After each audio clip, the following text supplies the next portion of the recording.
मित्रों नमस्कार। आपका बहुत बहुत स्वागत है। मित्रों, नया साल आप सबके लिए बहुत बहुत खुशियाँ लेकर आए, बहुत बहुत शुभ हो।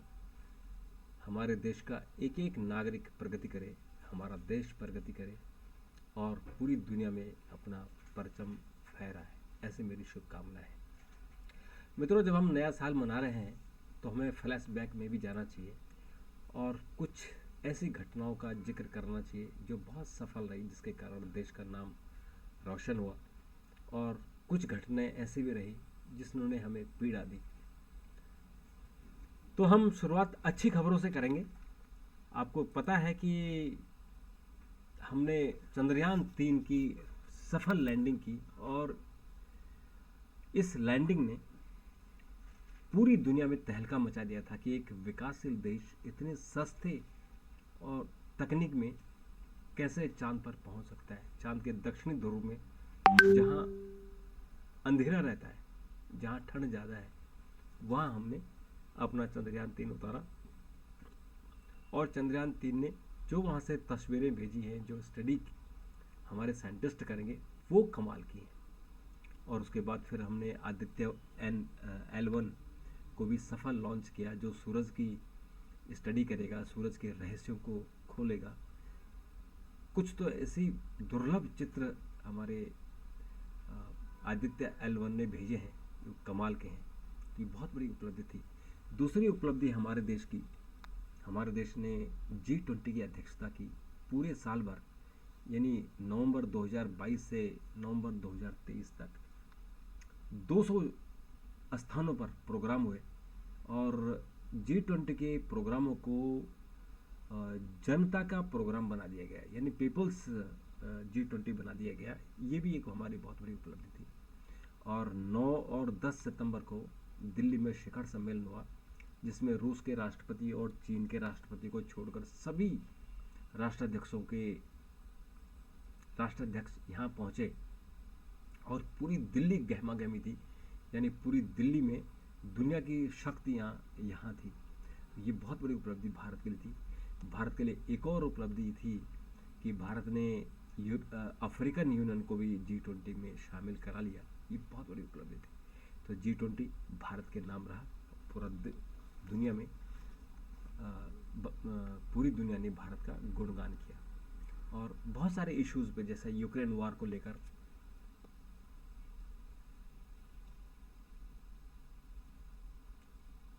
यूक्रेन और रूस दोनों, भारत पर उनकी बड़ी नज़र थी और भारत पर बड़ी उम्मीद की भरी नज़रों से फ़ोन करते थे प्रधानमंत्री को कि कैसे इस जो वॉर चल रहा है उसको कैसे ख़त्म किया जाए।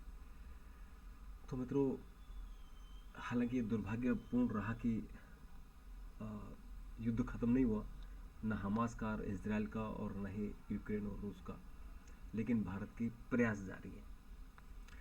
मित्रों, देश आज़ादी के 75 साल मना रहा है और 75 साल बाद हमने, यानी हमारे देश को अपना स्वदेशी संसद भवन मिला और इस संसद भवन में हमारी कार्रवाई शुरू होगी। हालांकि इसमें दुखद रहा कि संसद भवन में 2 लोग हमारी लोकसभा में घुस आए, यानी सुरक्षा में बहुत बड़ी चूक हुई। तो लेकिन लोकतंत्र का ये हिस्सा है। लेकिन हमें एक नया भवन मिला। ये हमारी नई विरासत है, हमारी नई अब परंपरा की इसमें शुरुआत हो रही है, क्योंकि अभी तक हम अंग्रेज़ों के बनाए हुए संसद भवन में ही संसद की कार्रवाई करते थे। तो अब हम नए भवन में कर रहे हैं। और इस भवन की जो शुरुआत हुई थी वो महिलाओं के लिए विधानसभा और लोकसभा में 33% आरक्षण के विधेयक को पारित करने के लिए हुई थी। तो अब हमारा देश, अगले जब चुनाव होंगे 2029 में या 2034 में, तो हमारे देश में महिलाओं के लिए विधानसभा में और लोकसभा में 33% आरक्षण होगा। मित्रों, 2019 में ही हमारी सरकार ने जम्मू कश्मीर से अनुच्छेद 370 और 35A हटाया था। उसको लेकर सुप्रीम कोर्ट में काम चल रहा था। तो बहुत सारे दल थे जो सुप्रीम कोर्ट चले गए थे, और अब सुप्रीम कोर्ट ने इसी साल यानी दिसंबर महीने में ही एक निर्णय दिया और कहा कि 370 हटाना जायज़ था, सरकार के काम के दायरे में ये आता है। और इससे फिर चर्चा शुरू हो गई और फिर एनालिसिस हुआ कि क्या अनुच्छेद 370 हटाने से कश्मीरियों को फ़ायदा हुआ। तो निश्चित तौर पर हम कह सकते हैं कि कश्मीरियों का फ़ायदा हुआ। कश्मीर में उद्योग धंधे आए, कारोबार बढ़ा, वहाँ शांति की स्थापना हुई, अब वहाँ पत्थरबाजी नहीं हो रही है। तो ये सब चीज़ों का फ़ायदा हुआ और लोग अपने आप को देश से जोड़ रहे हैं, यानी कनेक्ट कर रहे हैं। अभी तक स्पेशल स्टेटस होने के कारण जम्मू कश्मीर के लोग अपने आप को अलग रखते थे, तो ये भी एक 370 हटाने का फ़ायदा हुआ। और मित्रों, इस बार हमारे देश की विकास दर 7.6% रहेगी। ये भी बहुत बड़ी उपलब्धि है, क्योंकि पूरा देश इस वक्त, पूरी दुनिया इस वक्त आर्थिक रिसेशन में से गुजर रही है और सबकी अर्थव्यवस्था बुरी हाल में है। और हमारी जो अर्थव्यवस्था है वो 7.6 की स्पीड से चल रही है। ये भी हमारे लिए एक उपलब्धि की बात है। मित्रों, हमारी जो नया संसद भवन बना है उसमें 5 कानून जो शीतकालीन सत्र था उसमें पास हुए। 3 कानून तो आपराधिक कानून हैं जो अंग्रेज़ों के ज़माने के थे, यानी आईपीसी, इंडियन पिनल कोड और सीआरपीसी और साक्ष्य अधिनियम, भारतीय साक्ष्य अधिनियम। उनकी जगह भारतीय न्याय संहिता, भारतीय नागरिक सुरक्षा संहिता और भारतीय साक्ष्य अधिनियम पारित कर दिए गए।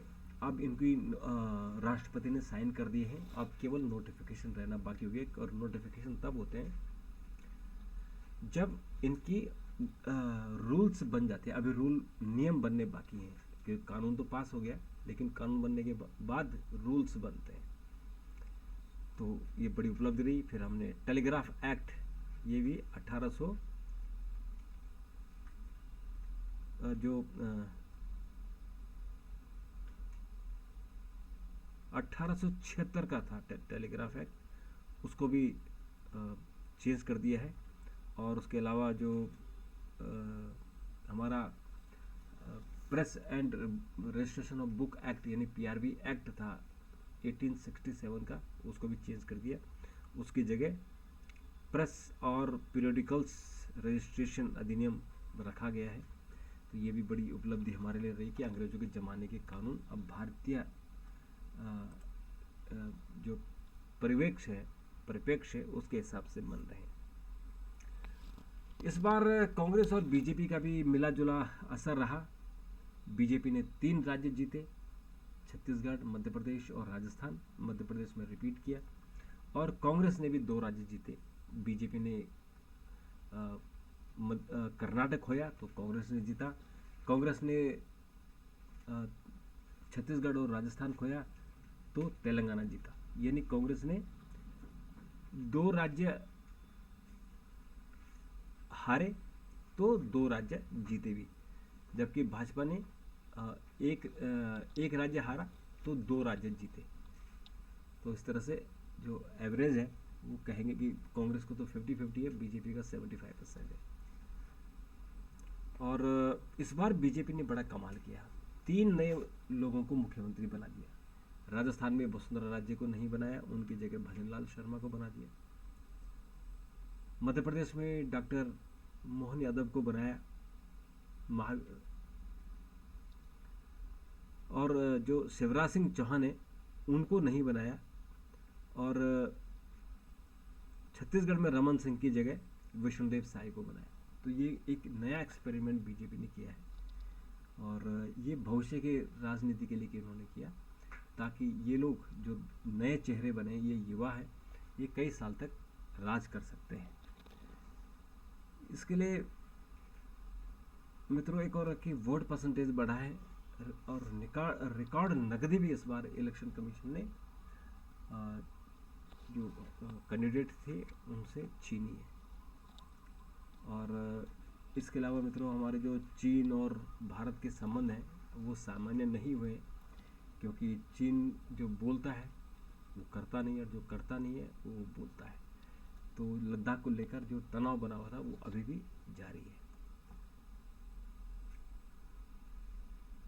उसके लिए मित्रों जो कांग्रेस के लिए भी ठीक ठाक रहा, राहुल गांधी को सजा हो गई, फिर राहुल गांधी की लोकसभा की सदस्यता चली गई, फिर दोबारा से सुप्रीम कोर्ट के आदेश पर आई।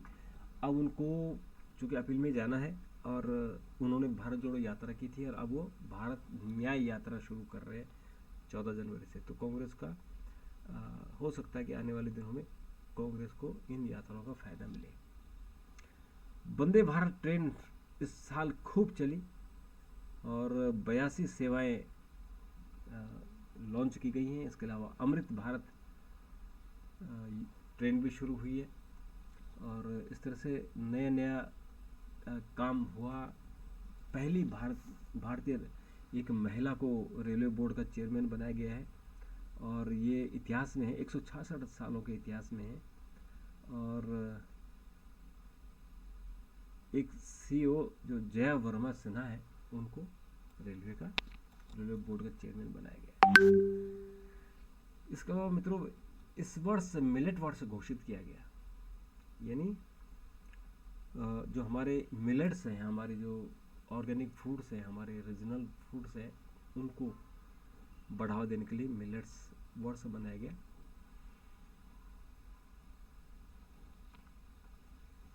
इसके अलावा मतलब एक दुखद घटना हुई कि हमारे उत्तराखंड में सिलक्यारा सुरंग गिर गई थी। उसके अंदर 41 मजदूर फंस गए थे, और बड़ी मेहनत लगन से उन मजदूरों को बिना किसी चोट के बाहर निकाला गया, और वो सुरक्षित है।